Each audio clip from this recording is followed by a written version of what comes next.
Olá! Hoje leremos a primeira parte do capítulo 4 do Evangelho de João. Veremos um diálogo onde Jesus conversa com a mulher samaritana. Esse diálogo contém uma famosa expressão de Jesus, que Jesus diz que o Pai procura adoradores que o adorem em espírito e em verdade. Vamos ver o texto? Então vem, vamos ler a Bíblia juntos. Evangelho de Nosso Senhor Jesus Cristo, escrito por João, capítulo 4. Quando, pois, o Senhor veio a saber que os fariseus tinham ouvido dizer que ele, Jesus, fazia e batizava mais discípulos que João, se bem que Jesus mesmo não batizava, e sim os seus discípulos, deixou a Judéia, retirando-se outra vez para a Galiléia. E era-lhe necessário atravessar a província de Samaria. Chegou, pois, a uma cidade samaritana chamada Sicar, perto das terras que Jacó dera a seu filho José.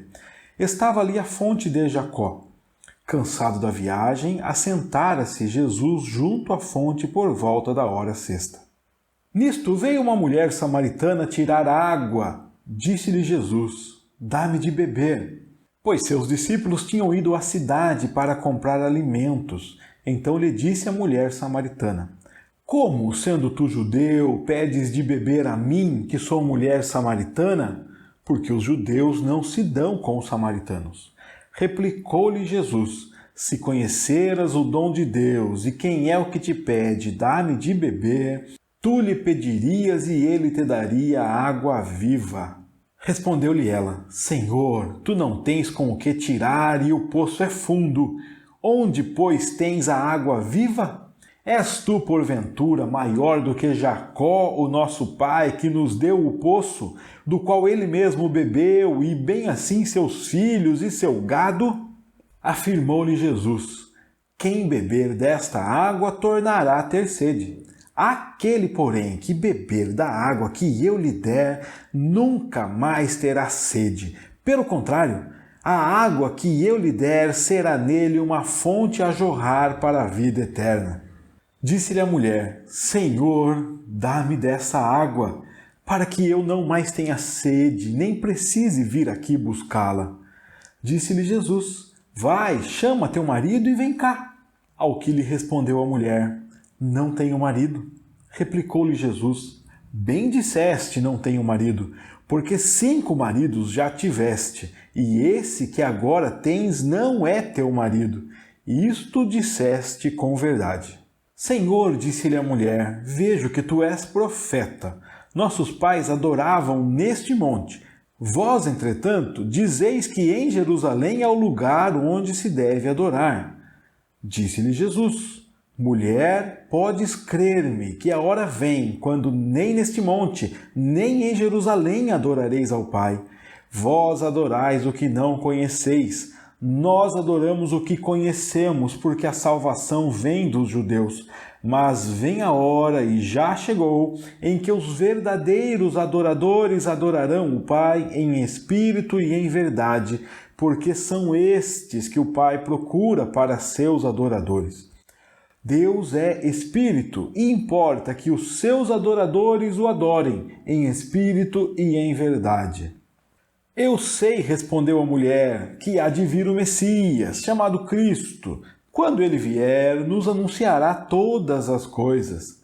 Disse-lhe Jesus: eu o sou, eu que falo contigo. Neste ponto chegaram os seus discípulos e se admiraram de que estivesse falando com uma mulher. Todavia nenhum lhe disse: que perguntas ou por que falas com ela? Quanto à mulher, deixou o seu cântaro, foi à cidade e disse àqueles homens: vinde comigo e vede, um homem que me disse tudo quanto tenho feito. Será este, porventura, o Cristo? Saíram, pois, da cidade e vieram ter com ele. Nesse interim, os discípulos lhe rogavam, dizendo: Mestre, come. Mas ele lhes disse: uma comida tenho para comer que vós não conheceis. Diziam então os discípulos uns aos outros: ter-lhe-ia porventura alguém trazido o que comer? Disse-lhes Jesus: a minha comida consiste em fazer a vontade daquele que me enviou e realizar a sua obra. Não dizeis vós que ainda há 4 meses até a ceifa? Eu, porém, vos digo, erguei os olhos e vede os campos, pois já branquejam para a ceifa. O ceifeiro recebe desde já a recompensa e entesoura o seu fruto para a vida eterna. E dessarte se alegram tanto o semeador como o ceifeiro, pois no caso é verdadeiro o ditado: um é o semeador e outro é o ceifeiro. Eu vos enviei para ceifar o que não semeastes. Outros trabalharam e vós entrastes no seu trabalho. Muitos samaritanos daquela cidade creram nele, em virtude do testemunho da mulher que anunciara: ele me disse tudo quanto tenho feito. Vindo, pois, os samaritanos ter com Jesus, pediam-lhe que permanecesse com eles, e ficou ali 2 dias. Muitos outros creram nele por causa da sua palavra, e diziam à mulher: já agora não é pelo que disseste que nós cremos, mas porque nós mesmos temos ouvido e sabemos que este é verdadeiramente o Salvador do mundo. Este é mais um texto que anda naquela linha central do Evangelho de João, que é a linha da fé, da crença. Nós já falamos aqui que o Evangelho de João vai nos mostrar sempre pessoas crendo em Jesus e pessoas não crendo em Jesus.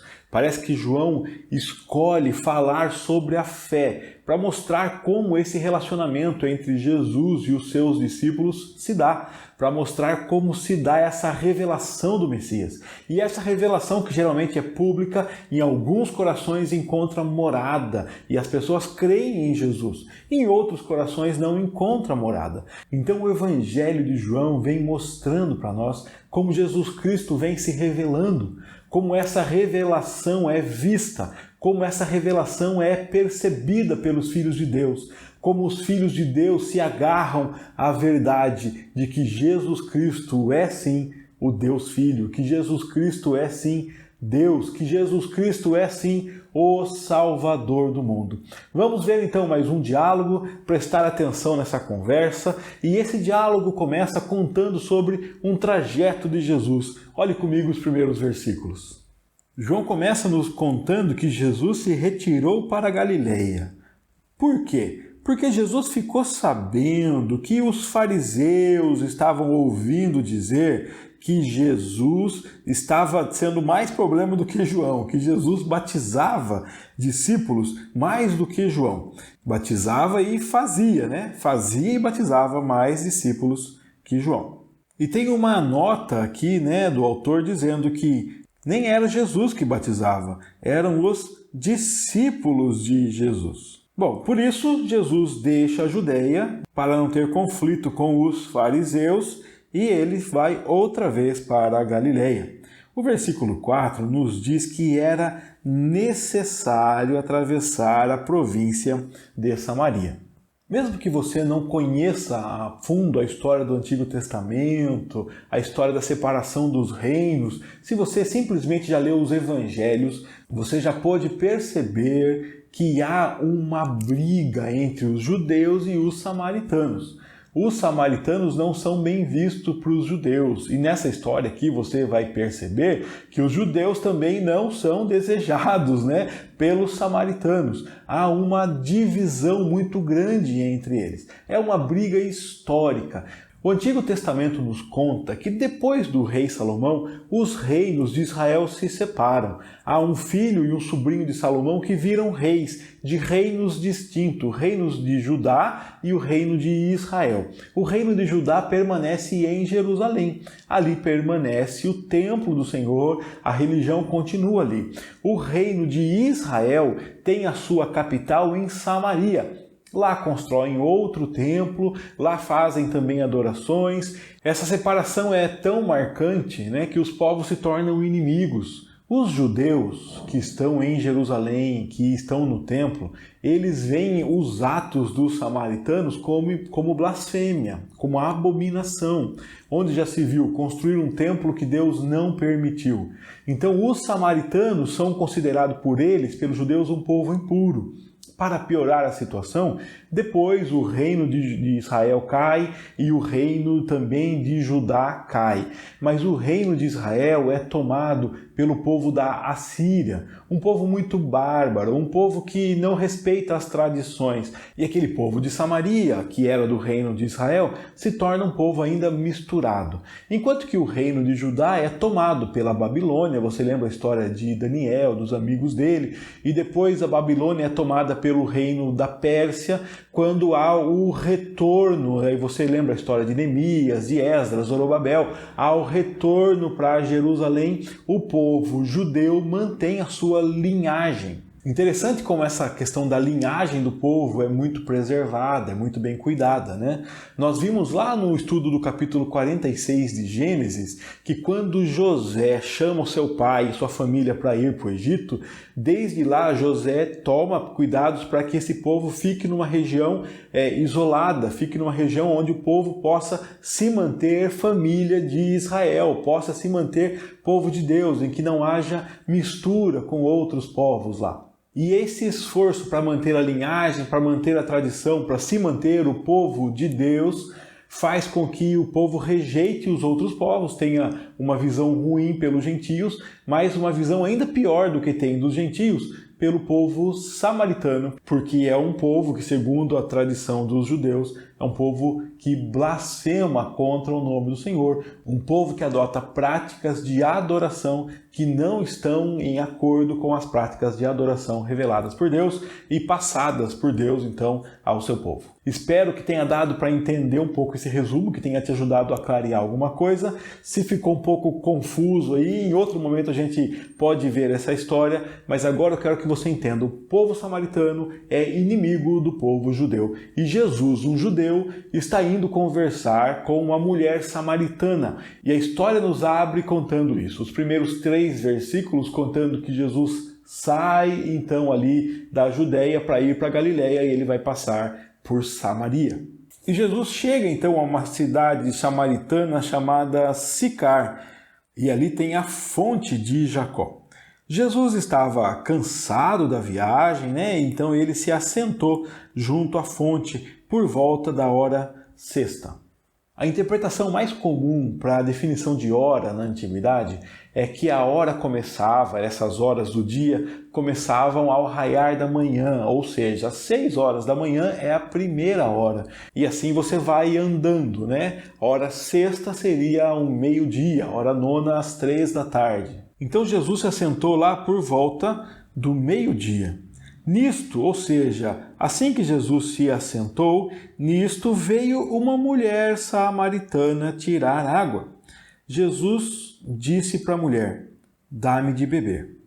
Por que Jesus disse isso? Porque os discípulos de Jesus tinham ido à cidade comprar alimentos e Jesus, estando sozinho junto ao poço, faz esse pedido à mulher. Então a mulher responde para Jesus Cristo, como, sendo tu judeu, pedes a mim que sou mulher samaritana?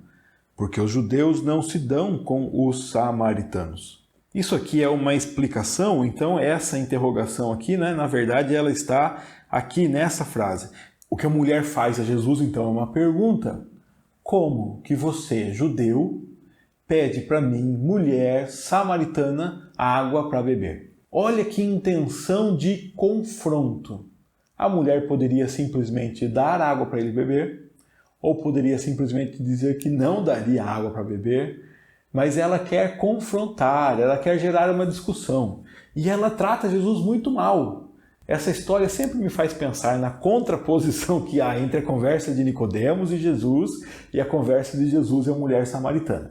Na conversa entre Jesus e Nicodemos, nós temos Jesus conversando com um homem muito importante, respeitado pelos judeus, e esse homem chega para Jesus e fala, Jesus, eu já sei tudo, eu já sei quem o Senhor é, sabemos que o Senhor é profeta, está tudo certo.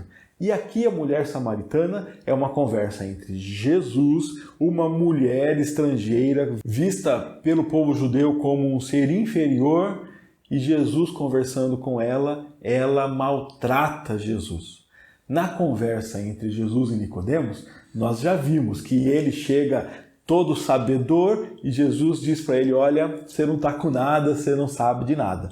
E agora aqui, na conversa entre Jesus e a mulher, onde a mulher já chega confrontando Jesus. Qual será a reação de Jesus e aonde essa conversa levará esse personagem, né? Essa mulher e Jesus. Vamos continuar vendo. Jesus responde para ela: se você soubesse, se você soubesse, se você conhecesse o dom de Deus, se você conhecesse quem é que está pedindo para você dar de beber, se você soubesse. E para mim essa é a fala de Jesus que fica martelando. Se você soubesse. Você está confrontando, você acha que você não precisa de nada, você acha que você já tem tudo, você acha que eu é que preciso de você, mas se você soubesse o que é que Deus deu. Se você soubesse quem é que está pedindo para você. Se você soubesse quem é que te procurou para conversar contigo. Se você soubesse quem é que puxou conversa com você. Se você soubesse, você é que pediria. Se você soubesse, você pediria e ele te daria água viva. Então a mulher respondeu: Senhor, tu não tens com o que tirar. Olha só, você não tem com o que tirar a água, o poço é fundo, então do poço você não vai tirar. Onde você tem essa tal água viva? Por acaso você é maior que Jacó? Você é maior do que aquele que nos deu o poço e que bebeu? Você diz que tem uma água, mas do poço você não consegue tirar. Onde tem essa água? A sua água é melhor do que a água que Jacó nos deu? Você é mais importante que nosso pai Jacó? Aquela mulher tem certeza que Jesus é quem precisa dela, ela não precisa de nada. E Jesus então responde para ela: quem beber dessa água tornará a ter sede.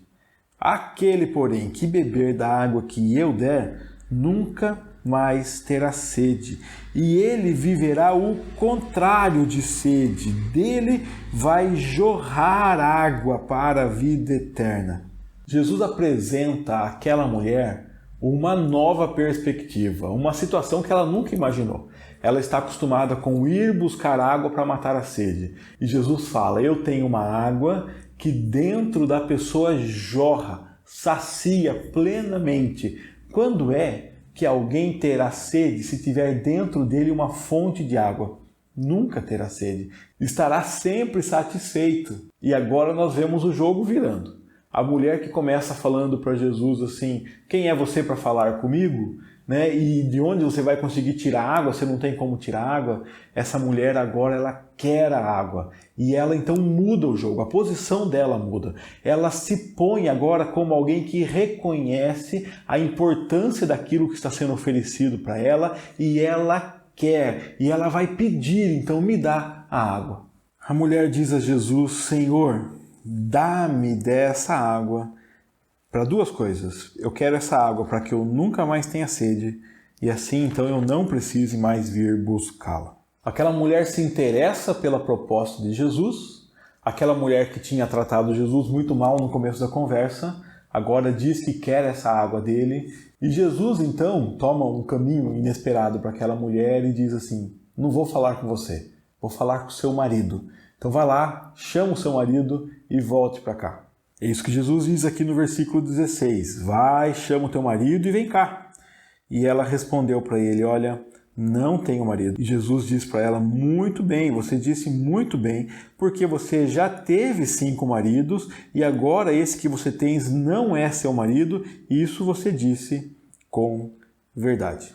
Essas afirmações que Jesus está fazendo sobre a vida da mulher, de que ela não tem marido, porque já teve 5 maridos, agora vive com um homem que não é o marido dela, nos dão indícios de que aquela mulher poderia viver dentro da sua sociedade uma situação de vergonha. É muito estranho imaginar que alguém preferiria ir buscar água num poço fora da cidade justamente ao meio-dia, no horário do sol mais alto. É muito estranho. Tão estranho que o texto nos dá a entender que só ela foi. Cadê as outras mulheres da cidade? Cadê as outras pessoas da cidade que também deveriam ir buscar água no poço? Aquela mulher deveria ser mal vista pela própria sociedade, rejeitada pela própria sociedade. E talvez por isso, quando Jesus diz que há uma fonte a jorrar eternamente dentro dela, ela diz, olha, me dá dessa água, para que eu não precise mais vir aqui. Eu acredito que ela está dizendo para Jesus, eu não quero mais passar essa vergonha, eu não quero mais passar esse desprezo, eu não quero mais sofrer essa afronta que eu sofro da minha sociedade, eu não quero mais ser desprezada e rejeitada. E quando Jesus faz essa revelação para a mulher, dizendo que sabe quem ela é, que conhece a vida dela, que conhece o passado dela e que mesmo assim puxou conversa com ela. Ele sabe tudo sobre ela, sabe quem ela é, não está enganado não, mas mesmo assim foi lá pedir água para ela, pedir para que ela desse de beber a ele. Jesus, sabendo quem ela é, quis participar da vida dela e estava permitindo-se ser tocado por ela, estava disposto a pegar utensílios dela e levar à boca para beber água. Pela visão dos judeus, Jesus estaria se contaminando ao beber a água daquela mulher, ao tocar no utensílio, na caneca, no jarro daquela mulher. Mas Jesus estava disposto a fazer isso sabendo quem ela é e conhecendo o passado dela. Então ela não perde a oportunidade, ela não tem um marido para trazer, mas ela continua puxando conversa com Jesus. Ela quer saber alguma coisa desse homem profeta que está na frente dela, e que, contando o passado dela, ainda assim está disposto a conversar com ela. Senhor, disse a mulher, vejo que tu és profeta. Nossos pais adoravam aqui neste monte. Vós, entretanto, ou seja, os judeus, vós dizeis que em Jerusalém é o lugar que deveis adorar. A mulher está colocando diante de Jesus uma crise dela. Eu sei que tenho um problema a resolver com Deus. Jesus não fala dos pecados dela, Jesus não fala da vida que ela teve, que não foi uma vida exemplar, e ela está dizendo o seguinte, eu sei que eu tenho um problema a resolver com Deus. Eu tenho que adorar. Eu tenho que sacrificar. Muito curioso como esse texto nos mostra a adoração como sinônimo de sacrifício. Hoje nós pensamos em adoração, algumas pessoas pensam em música, em celebração festiva apenas, né, em exaltação, em êxtase. E aqui nesse texto bíblico nós temos a adoração como sinônimo de sacrifício. O que é que o povo de Deus fazia em Jerusalém para a adoração? Sacrifício, prestar sacrifício, resolver o problema com Deus, resolver o problema do pecado. Ao prestar sacrifício, o pecado foi punido. E ela diz, Jesus, vocês judeus dizem que é lá em Jerusalém que tem que prestar sacrifício. Os nossos pais dizem que é aqui. Eu tenho que resolver meu problema com Deus. Eu tenho que pedir perdão pelos meus pecados. Eu tenho que prestar sacrifício. Eu tenho que oferecer um substituto para ser punido no meu lugar. Mas onde é que eu faço isso? E Jesus, respondendo para ela, diz assim, olha, pode acreditar em mim, acredite no que eu digo, que vem a hora que nem aqui e nem ali, nem no Monte Gerazim, lá em Samaria, e nem em Jerusalém, em nenhum monte e nenhum outro vocês a adorarão, Pai. Vem a hora em que o sistema muda. Vocês adoram o que não conhecem, e nós, no caso os judeus, sim, estavam seguindo a adoração que conhecia, porque a salvação vem dos judeus, inclusive o Salvador vem dos judeus. Mas vem a hora, e já chegou, em que os verdadeiros adoradores adorarão ao Pai em espírito e em verdade. Nem aqui e nem ali, mas em espírito e em verdade, porque são estes que o Pai procura para seus adoradores. Deus é espírito e importa que os seus adoradores o adorem em espírito e em verdade. A mulher estava preocupada com o local, com a forma, como é que eu adoro a Deus, é aqui, é ali, onde eu resolvo o meu problema com Deus, aonde resolve esse problema do meu pecado, esse problema de separação que o pecado causa entre eu e Deus. E Jesus responde, está chegando a hora, e nós sabemos que já chegou a hora, que nem aqui e nem ali, mas nós adoramos a Deus em espírito e em verdade. São estes adoradores que o Pai procura, porque Deus é espírito e importa que os seus adoradores o adorem em espírito e em verdade.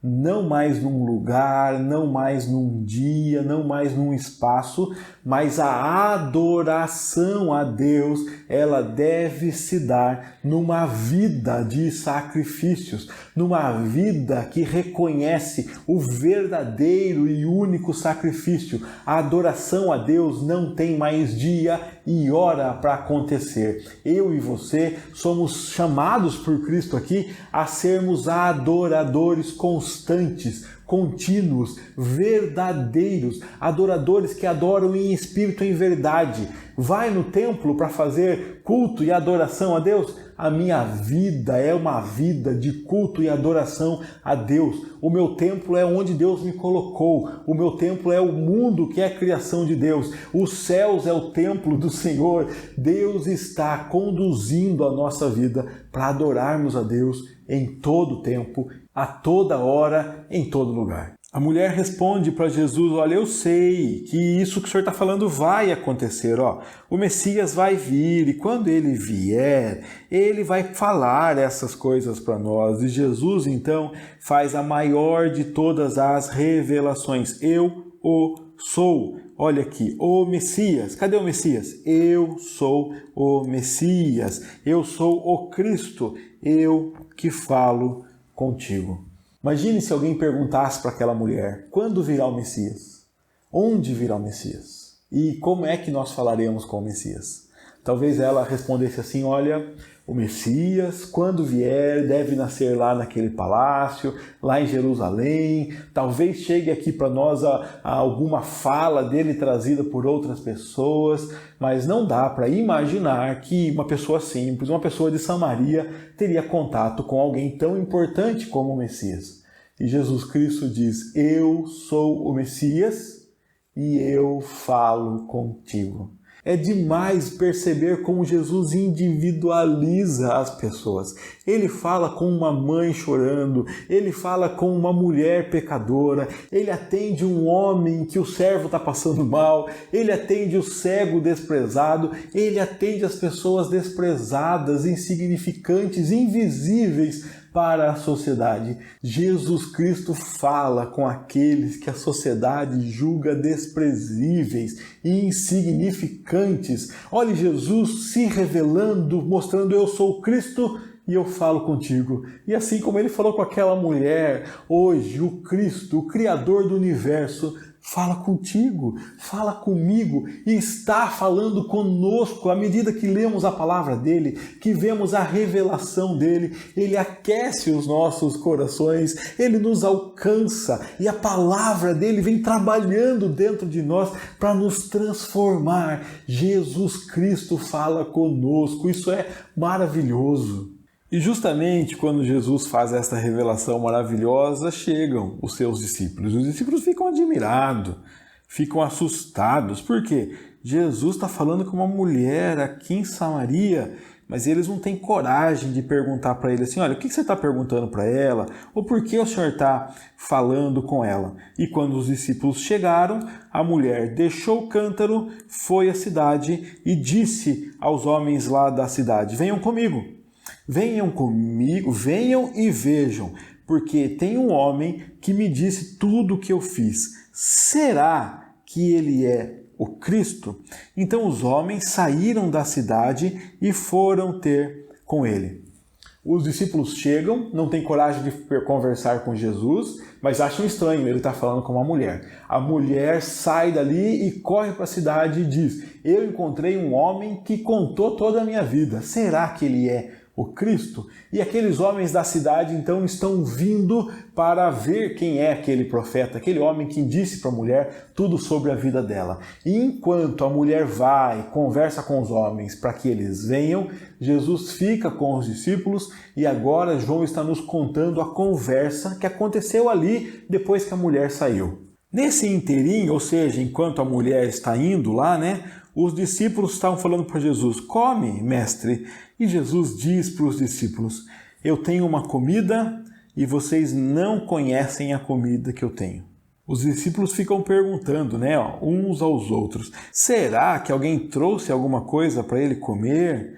E Jesus então explica, a minha comida, a comida que vocês não conhecem, consiste em fazer a vontade do meu Pai e realizar a obra. Fazer a vontade, realizar sua obra. Qual é a vontade do Pai?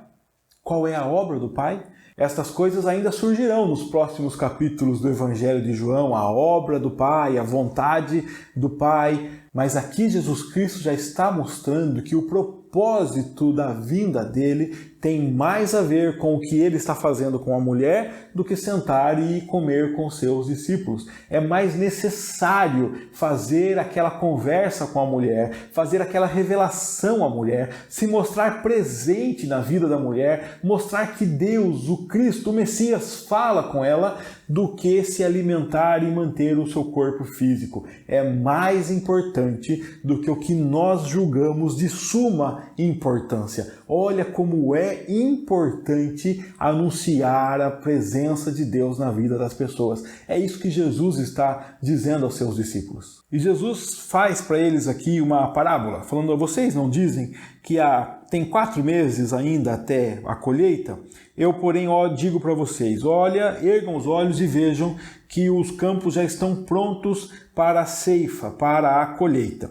O ceifeiro, aquele que colhe, recebe desde já a recompensa. Ele colheu, ele já está recebendo a recompensa. E entesoura o seu fruto para a vida eterna. Mas se alegram o semeador e o ceifeiro. Não só aquele que colhe está alegre, aquele que semeou também está alegre. Jesus muda a conversa aqui, eles estão falando para Jesus comer. Jesus fala, eu tenho uma outra comida, a minha comida é fazer a vontade do meu Pai. Vocês dizem, e eu imagino que os discípulos estão falando, ele vai falar sobre comida. Não, vocês dizem que a colheita ainda vai demorar 4 meses. Eu falo para vocês olharem que os campos estão prontos para a colheita. E olha só, aquele que colhe se alegra e aquele que semeou também se alegra. Do que Jesus está falando? E Jesus fala, é verdadeiro o ditado. Um semeia e o outro colhe. E agora Jesus vai trazer essa aplicação à vida deles. Eu vos enviei para colher o que vocês não semearam. Outros semearam e vocês entraram no trabalho daqueles que semearam. Isso que Jesus está dizendo parece que não tem nada a ver com o que os discípulos estão falando para eles, Os discípulos estão dizendo para ele, come, mestre. Agora, olhando para o que vem depois, nós entendemos do que Jesus está falando. Que colheita e que semeadura são estas? Jesus está dizendo que uns semeiam, outros colhem. E agora, sabe o que vai acontecer? Chegarão várias pessoas. E os discípulos participarão da revelação de Deus, participarão da colheita, mas de coisas que eles não semearam, eles nem estavam ali. Aquela colheita para o reino de Deus que passará a acontecer agora só é possível porque enquanto eles foram buscar comida, Jesus estava ali semeando sua palavra, sua verdadeira semente na vida daquela mulher samaritana que estava indo tirar água no poço. João já começa dizendo que muitos samaritanos daquela cidade creram em Jesus. E creram em Jesus porque ouviram a mulher. A mulher já estava semeando a semente que caiu sobre a vida dela. Ela estava anunciando, falando, ele me disse toda a minha vida. Ele é poderoso para dizer tudo o que eu já fiz. Então os samaritanos foram ter com Jesus e pediram para que Jesus ficasse com ele. E Jesus ficou 2 dias ali. Muitos outros. Imaginamos que ao falar muitos outros, João está dizendo que muitos além daqueles que vieram com o primeiro chamado da mulher. Muitos outros creram nele e agora creram por causa da sua palavra.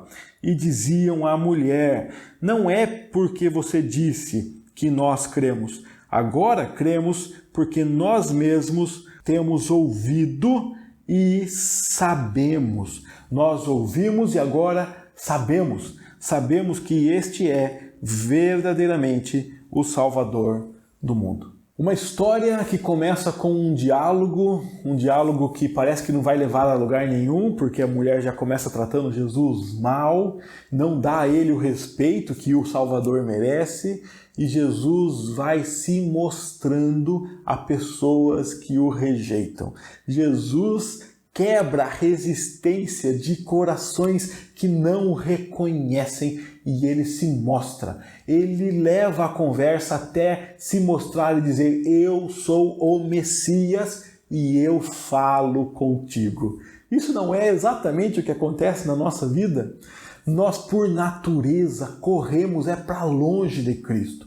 Nós, por natureza, não queremos reconhecer Cristo como o Senhor da nossa vida. Não queremos dar a Ele o controle da nossa vida. Nós queremos nos manter no controle como senhores da nossa própria vida. Mas Jesus chega, se mostra, se revela Deus presente na nossa vida. E através de nós, através do nosso testemunho, do que Ele tem feito em nossa vida, outras pessoas ouvem que Ele é o Messias. Acontece que o meu testemunho e o seu testemunho não salvam ninguém. O que salva é a mensagem do Evangelho. E as pessoas, por ouvirem o nosso testemunho, se achegam, se interessam por Cristo, mas são salvas ao ouvirem Ele dizer quem Ele é, ao ouvirem a revelação de Deus. São salvas ao ouvirem Deus falar com elas e falar através da sua palavra, através da Escritura, mostrando quem Ele é. E as pessoas podem então dizer: não é mais por testemunho de um ou pelo testemunho do outro, não é mais pela pregação de um ou de outro. Deus pode ter usado várias pessoas como semeadores, mas nós cremos em Deus porque sabemos quem Ele é. Cremos em Deus porque ouvimos dele mesmo a revelação de quem Ele é. Que Deus conduza você no caminho de conhecer quem é Jesus. Que Deus se mostre a você e que você possa entender que o Messias, o Salvador, o Criador de todas as coisas, Ele fala contigo. Esta é a solução para os seus problemas, esta é a solução para os seus pecados. A sua salvação não vem de um monte ou do outro, o seu socorro não vem de um monte ou de outro, o seu socorro vem do Senhor, o Criador dos céus e da terra. O seu socorro, a sua salvação tem nome, Ele se chama Jesus, Ele é o Cristo, o Messias, o Salvador. E apesar de tão grande, Ele fala contigo. Que Deus guie você, conduza a sua vida, se mostre a você e que você possa proclamar isso a outras pessoas. Certamente o que acontecerá depois, a colheita é com Deus. Semeie a palavra de Deus onde você puder, porque Ele, o agricultor, cuidará dessa semente e fará com que ela produza. Deus abençoe a sua vida, que Deus continue se mostrando a você e espero que a gente se encontre no próximo estudo. Até mais, um grande abraço.